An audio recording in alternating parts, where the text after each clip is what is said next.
On February 12, 1945, at precisely 4:47 in the afternoon, in the wooded hills near Épernay, France, a 22-year-old American infantryman named Jack Brigham lay flat against the cold earth. He was a sniper with the 2nd Battalion of the 3rd Infantry Regiment, part of the 4th Infantry Division of the United States Army. The late winter air was thick with the scent of cordite and damp pine. In his hands rested a Springfield M1903-04 rifle, the standard issue American sniper weapon of the war, but with one very unusual feature. The scope mounted to it was not military grade. It was something he had built himself. His fellow soldiers had laughed when they saw it. A scope fashioned from a broken medical microscope.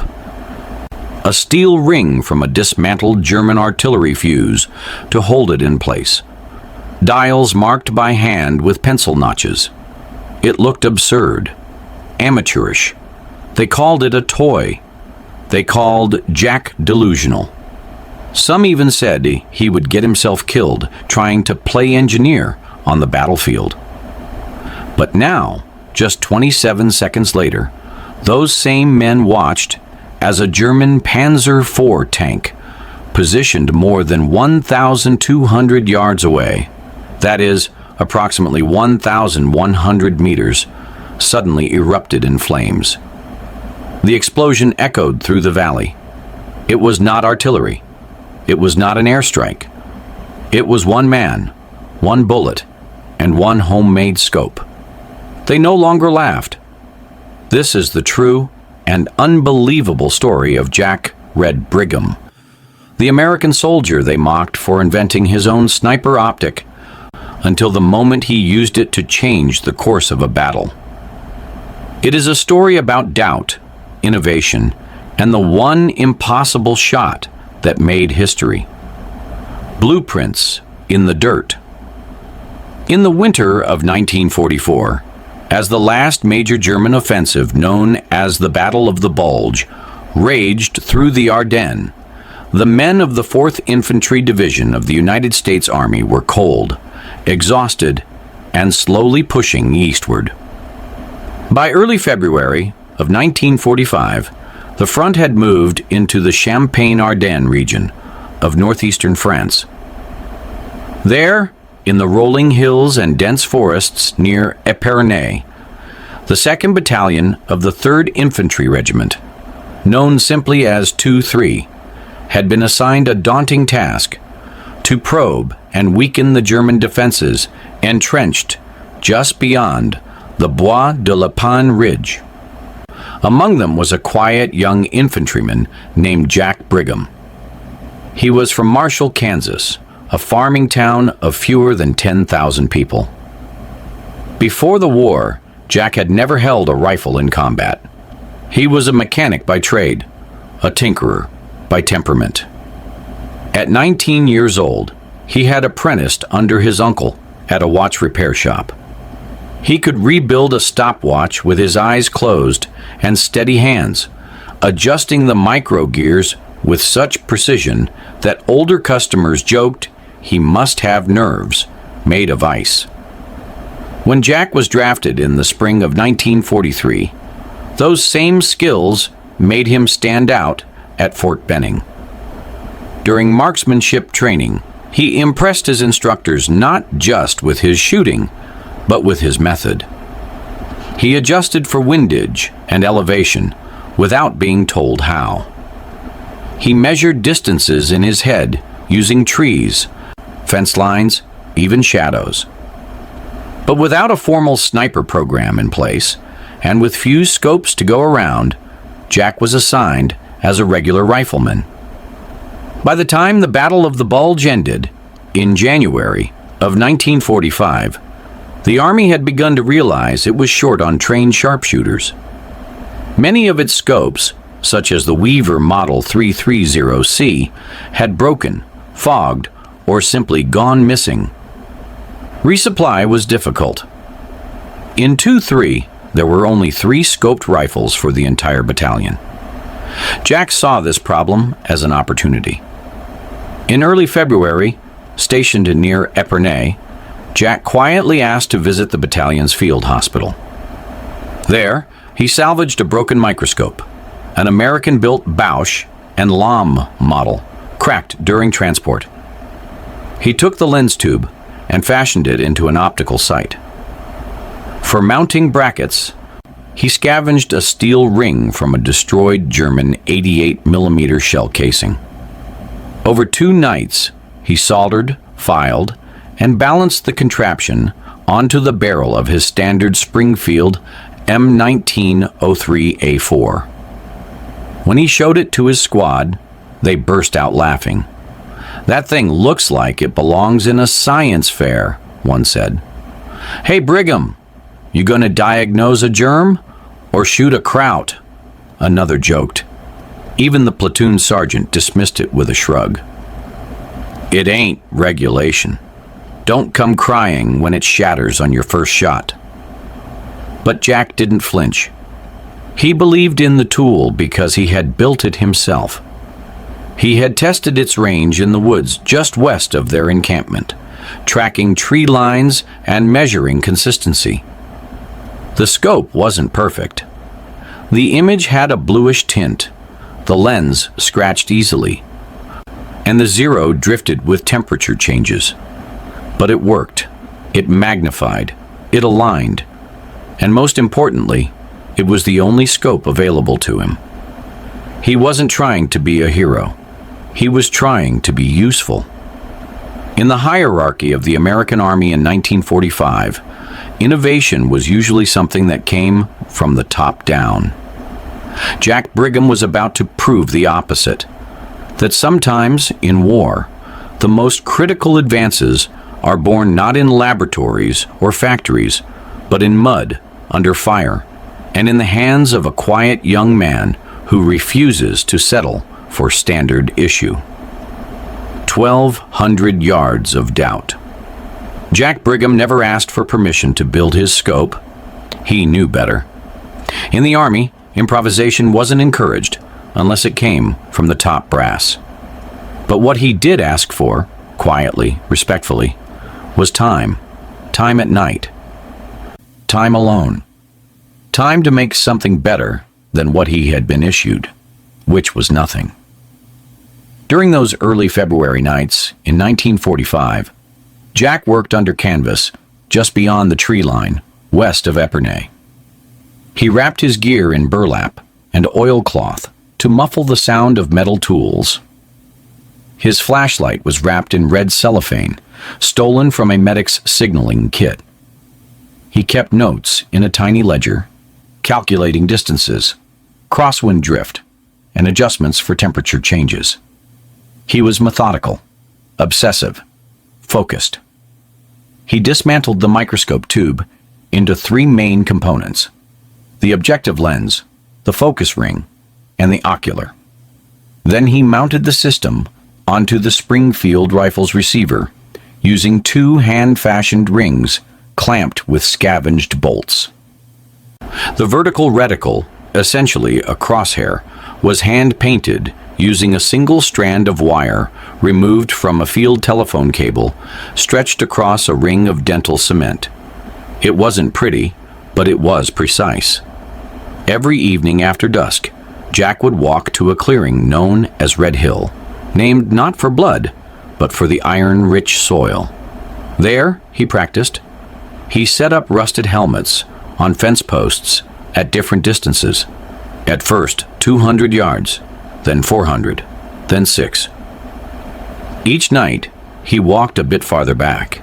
He made notes, measured the angle of fall, tracked how the homemade lens held up in the cold. The scope fogged slightly in freezing air, but he found a solution, applying a thin film of soap to the interior glass and polishing it off. It worked well enough. Jack never spoke much to the others during these drills. They knew where he went. Some watched from a distance, amused. Others ignored him. His platoon sergeant warned him once, sternly, "You are wasting ammunition we don't have." Jack replied only once, "Sir, I'll bring them back clean." By February 10th, the division's intelligence reports had confirmed increased German armor movement near the Bois de l'Épine, particularly models identified as Panzer Kampfwagen 4. These tanks, often shortened to Panzer IV, had been the backbone of German armored divisions for most of the war. The version most commonly seen in that sector was the Ausführung Hotel, or H variant, outfitted with 75mm high-velocity guns and frontal armor as thick as 80mm. For an infantryman, getting caught in the open by a Panzer was a death sentence. The usual solution: air support, anti-tank artillery, or bazookas fired from close range. A rifle, even a sniper rifle, had no business against one. But Jack wasn't planning to pierce armor. He had studied the diagrams of the Panzer IV. He knew the layout. He knew the engine deck at the rear housed the fuel intake caps, often left exposed when refueling in a hurry. He had seen, more than once, spare fuel canisters strapped to the back of German armor columns. Standard operating procedure. Easy to reach, but also vulnerable. If he could aim for that, not the hull, not the turret, but a soft, unprotected target, he might not destroy the tank outright, but he could set it ablaze. Force it to stop. Force the crew out. Create chaos. That would be enough. His plan wasn't crazy. It was calculated. But nobody believed in it. Not yet, with the enemy advancing. By February 11th, 1945, the 2nd Battalion of the 3rd Infantry Regiment had advanced to the outskirts of the Bois de l'Épine, a patch of forest overlooking a shallow valley near the Marne River. The 4th Infantry Division had orders to push through German lines, weaken the last pockets of resistance, and secure high ground for the coming spring offensive into Germany. But something wasn't right. Scouts reported increased armor traffic along a dirt road that twisted through the tree line. It was narrow, muddy, and largely invisible from the air, perfect for moving tanks without drawing attention. Intelligence confirmed it. At least 3 Panzer IV tanks were dug in along the western edge of the forest, rotating shifts every 6 hours. The Germans were preparing for a stand.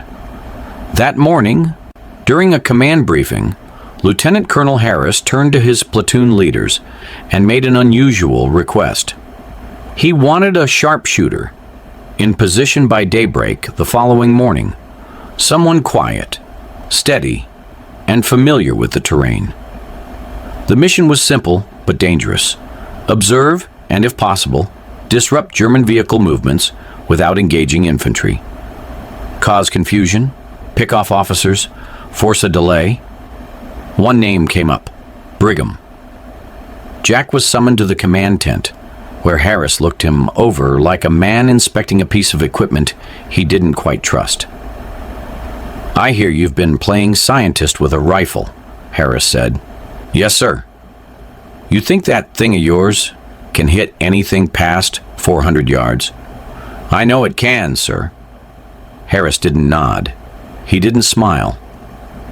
He just handed Jack a map and circled a spot labeled Grid 17 Alpha, an elevated thicket of pine trees about 1,200 yards from the suspected German tank positions. It was a clear line of sight, but a long shot. Longer than regulation, longer than doctrine recommended. "You'll go in before dawn. No backup, no noise, no second chances." "Yes, sir." That night, Jack packed light. His Springfield rifle with the homemade scope. 40 rounds of match-grade ammunition, all hand-selected for consistency. A pair of wire cutters. 2 canteens. 1 chocolate bar. No sidearm. He didn't expect to fight his way out.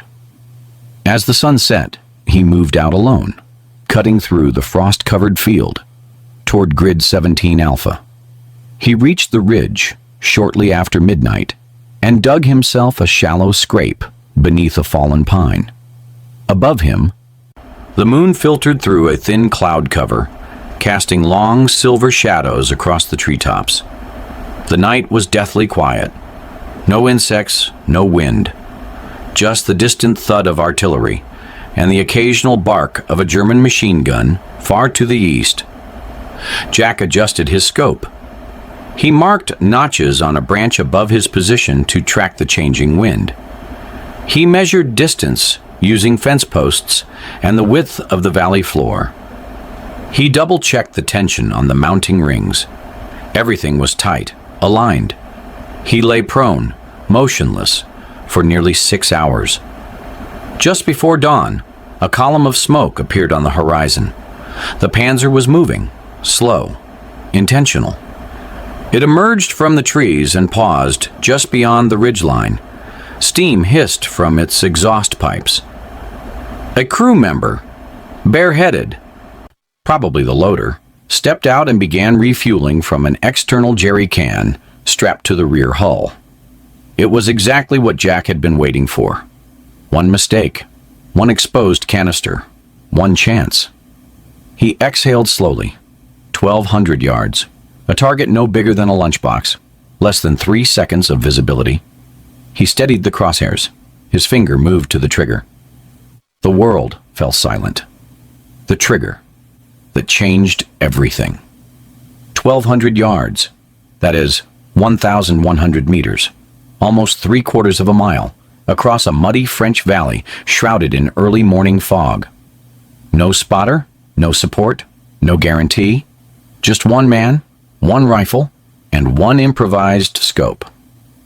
Jack Brigham steadied his breath. His body was still, but his mind raced.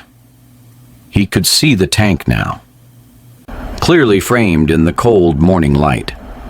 A German Panzer IV Ausführung H, heavy with mud and frost. Its 75mm cannon angled slightly downward as it idled in place. Behind it, 2 crewmen were refueling from a canister strapped to the rear hull. They moved quickly, assuming they were safe. The American front line was over a kilometer away. No one would dare shoot from that far. Jack's eyes narrowed. He was not aiming for the tank's turret or hull. That would be suicide. The Panzer's armor, 80 millimeters thick at the front, was more than enough to shrug off a rifle round. Even from a high-powered 30 caliber Springfield, the round would flatten like a coin. But Jack wasn't trying to punch through steel. He was aiming for something soft, something flammable. He had studied this. German refueling procedures were often rushed, especially under pressure. If the crew left the cap loose or spilled even a few ounces of fuel near the intake, it could catch fire. And if the fire reached the ammunition stowed near the engine bay, well, then even a rifle round could trigger something far worse. He aligned the reticle. Hand-painted wire stretched across the view like a cross of light. The wind had calmed. Just a light breeze from the west, maybe 3 miles per hour. He adjusted for drift. 1/4 inch left at the muzzle would mean several feet off target at that distance. He inhaled once, held it, and squeezed. The recoil kicked gently into his shoulder. The report of the shot cracked across the valley, and for a moment, just a moment, nothing happened. Then it did. A spark, a hiss, a bloom of orange flame.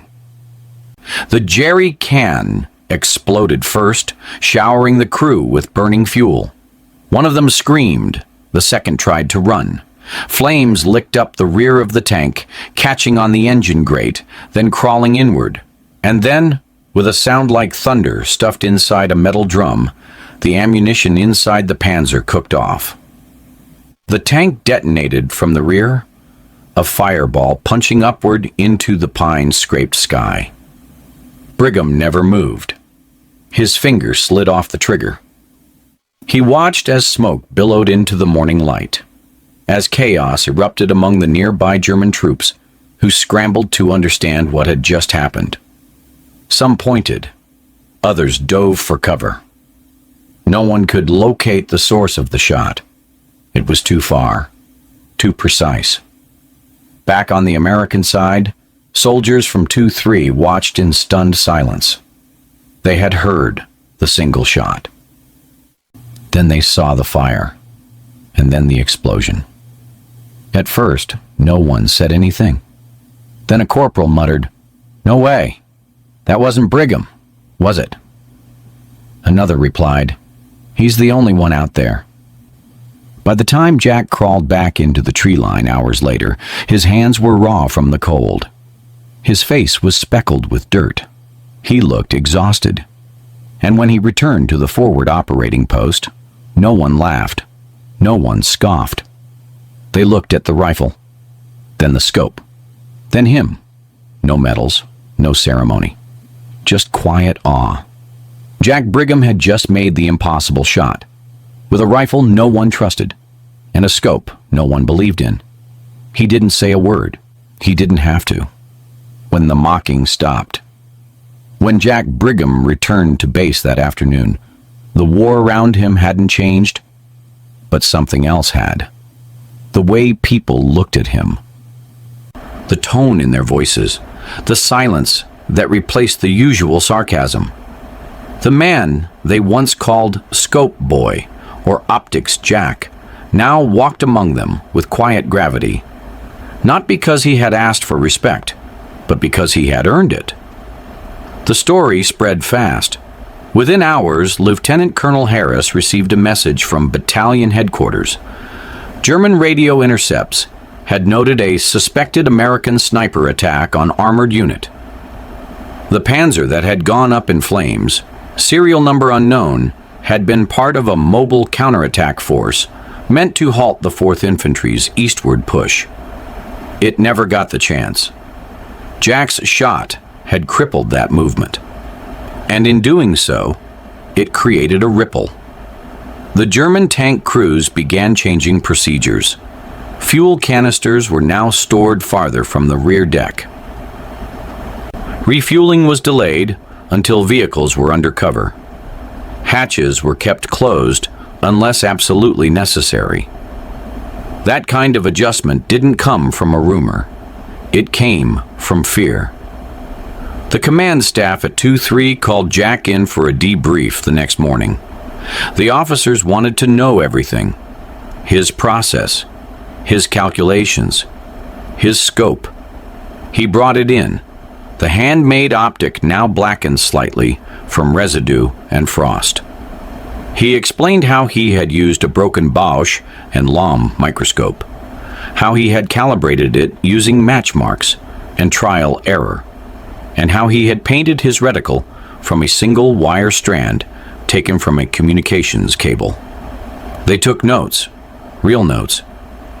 For the first time, people listened.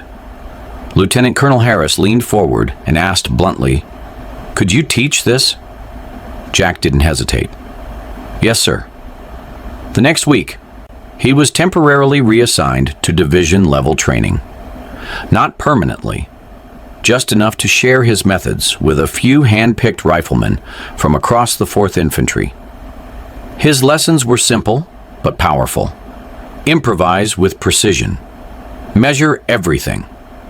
Trust your instincts, but verify them with data. One of the sergeants, who had once mocked Jack, asked to borrow the scope just to look through it. Jack let him. The man held it up to the light, frowned, then handed it back. "This thing's ugly," he muttered. "But damn, it works." Back at camp, word spread beyond their unit. Another battalion sent a runner asking if Jack could demonstrate his technique. A major from division staff showed up, unannounced, asking for a written summary. It seemed no one could get over the fact that a homemade scope, made in the woods with scrap parts and solder, had done what no regulation sniper rifle had ever done in that sector. It had stopped a tank, not destroyed it with brute force, but outthought it. Jack didn't gloat. He wasn't built for that. He kept to himself, as always. He spent his evenings rechecking the scope, cleaning the bolt, and running his fingers along the cold steel barrel, like a mechanic inspecting the engine of a car. He knew better than anyone. He wasn't chasing glory. He was chasing reliability. The rifle, the scope, and the shot had become one story, his story. And though he never asked for recognition, the Army was now watching closely. Because in a war of machines and mass production, Jack Brigham had proven something ancient, that sometimes the most powerful weapon is not what you're issued, but what you build with your own hands. The war ends, but the legacy begins. The war would go on for another 3 months. In May of 1945, Nazi Germany surrendered. The guns fell silent across Europe. The cities lay in ruin. The fields, in places like Champagne, Normandy, and the Ardennes, were littered with rusting steel, and memories soaked into the mud. For most soldiers, including Jack Brigham, there was no grand ceremony. No dramatic farewell, just orders. Orders to pack up, return home, and forget, or try to, what they had seen. Jack went back to Kansas in the summer of that year. The town of Marshall welcomed him quietly. His parents had kept his workshop exactly as he left it. The same tools, the same broken watches. A notebook still open on the table, marked in pencil, 3 seconds drift at 500 yards. He never spoke much about what happened overseas. When neighbors asked, he gave a polite smile and said, "I did my part." That was enough. But the rifle came home with him, the Springfield M1903A4, along with the homemade scope, still scratched, still patched with wire and glue. It sat in a locked cabinet for years, untouched. In the 1950s, Jack was invited to speak at a local veterans gathering. He brought the scope and rifle, not to brag, but to show what a man could do with the right motivation and the right mindset. The audience listened quietly as he told the story, not just of the shot, but of the ridicule, the failure, the perseverance.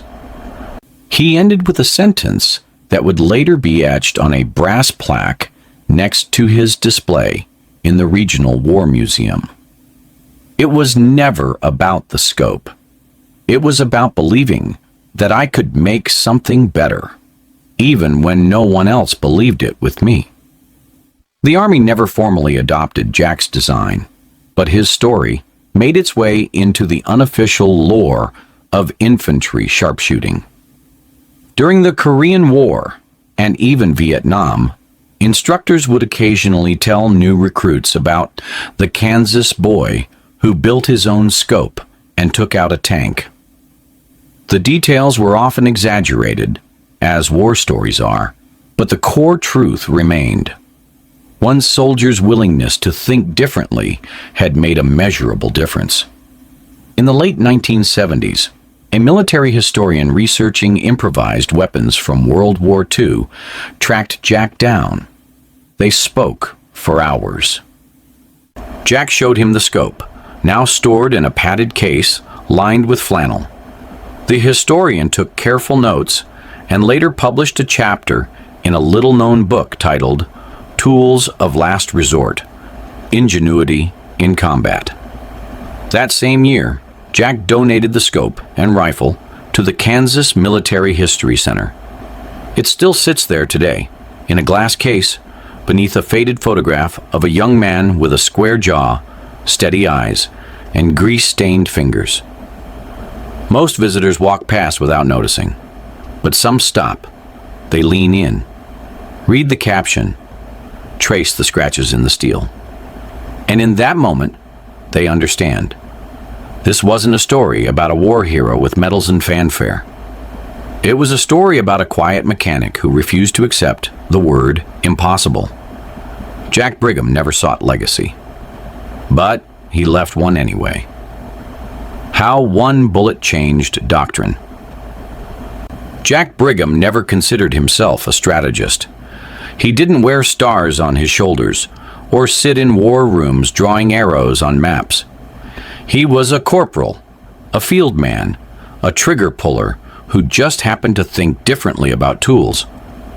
But sometimes history is nudged, not by planners, but by practitioners. In the months following the Panzer incident, Jack's story passed quietly through the channels of the 4th Infantry Division, eventually making its way into after-action reports and field evaluations. Though it was never listed as official doctrine, the implications were hard to ignore. First, the Army realized it had underestimated the potential of field innovation. Jack had taken broken parts, a damaged microscope, steel from artillery fragments, scrap wire, and turned them into something functional under fire. That alone was a lesson in resourcefulness. Second, he had identified a tactical blind spot. Most sniper training at the time emphasized infantry targets, officers, machine gun nests, forward observers. Very few ever considered the idea that a sniper could influence armored warfare. Jack had shown that, under specific conditions, a well-placed rifle shot could disrupt or even destroy a vehicle if the target wasn't the armor, but the vulnerability behind it. In response, several after-action reviews began recommending expanded sniper training, including the identification of soft spots on enemy equipment. A small clause was added to a post-war field manual in the late 1940s. Personnel should be trained to identify and exploit exposed support elements of mechanized units when conditions permit. It didn't mention Jack by name, but that sentence was born from his shot. Third, Jack's success reignited conversations about sniper doctrine itself. During World War II, the U.S. military had trailed behind both the Soviets and the Germans in sniper development. The Soviets fielded over 20,000 trained snipers by the war's end. The Germans were feared for their precision and optics superiority. By contrast, the American approach was decentralized, inconsistent, and heavily dependent on whatever equipment was available at the time. Jack's homemade scope, crude as it was, forced officers to ask a deeper question. What if we empowered soldiers to innovate at the front, rather than wait for top-down solutions? In the 1950s, the Army began investing more seriously in optics standardization and sniper training programs. By the time Vietnam arrived, snipers were no longer an afterthought. They were a strategic asset. Rifles were better. Optics were clearer. Doctrine was sharper. No, Jack Brigham didn't build all that by himself. But he had proven something vital. That battlefield intelligence wasn't just about gathering information. It was about recognizing when the battlefield itself demanded adaptation. Today, in modern military training programs, soldiers still study vulnerability points on vehicles. They're taught to think critically under pressure, to identify unconventional solutions, and, in some cases, to fabricate gear when supply fails. Those lessons didn't come from theory. They came from a man in a forest in France who refused to believe that standard issue was the same as only option. One shot, one scope, one quiet defiance of doctrine, and from it, a ripple that would echo through generations of marksmen engineers, and soldiers who came to understand. Precision is not always about the tool. Sometimes it's about the will behind it. In every war, there are names etched into monuments, generals, battles, victories, dates. But history is also shaped in quieter moments. Not with fanfare, not with headlines, but with one decision, one hand-built solution, one act of defiance that no one saw coming. Jack Brigham never raised his voice. He never wrote a book or claimed to be a hero.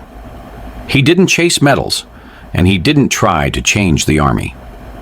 But his story, one man, one rifle, one improvised scope, challenges how we think about courage, skill, and innovation under pressure. His moment didn't come in a blaze of glory. It came in stillness, in control, in quiet belief that he could see what others couldn't, and hit what others thought impossible. The truth is, most of us are told to follow the manual, to stay in line, to wait for approval. And yet, every breakthrough in history, in science, in war, in human progress, has come from someone who decided, this isn't good enough, I can make it better. Jack's homemade scope wasn't just a technical marvel. It was a statement that ideas matter, even if they look ridiculous at first. That perseverance is often mocked, right up until the moment it succeeds. That sometimes the only difference between a failure and a breakthrough is the willingness to try anyway. Think about the battlefield he was on. Mud, fear, steel. A world where conformity keeps you alive. And in that world, this man, with nothing but a cracked microscope and a steel ring from enemy shrapnel, changed the course of a battle. Not by following orders, but by thinking beyond them. We live in a time now where technology surrounds us, where precision is engineered, where tools are factory-made, digital, exact. And yet, the spirit that drove Jack Brigham is more relevant than ever. Because we still face challenges that can't be solved with standard issue thinking. Problems that require someone willing to say, I'll build it myself. I'll figure it out. Maybe that's you. Maybe you've been told your idea won't work, that it looks strange, that it's a waste of time, that nobody does it that way. And maybe, just maybe, that's exactly why you should keep going. Jack's story reminds us that innovation isn't a department. It's a mindset. And sometimes, the smallest change in the hands of someone determined can ripple farther than anyone imagines. One man, one lens, one bullet, and a moment that still speaks to us 80 years later. What about you? What part of Jack Brigham's story hit you hardest? Was it the laughter he faced? The silence after the shot? The legacy no one expected him to leave? Or maybe it's the question that lives between the lines of his life. What would you build if you stopped waiting for permission? Let us know in the comments below. Your voice matters. Your story might be the next one that needs to be told. And if this story moved you, share it. Because somewhere, someone else is holding their own version of that homemade scope, wondering if it's enough. Maybe your belief in them is the shot they've been waiting for. Thank you for watching.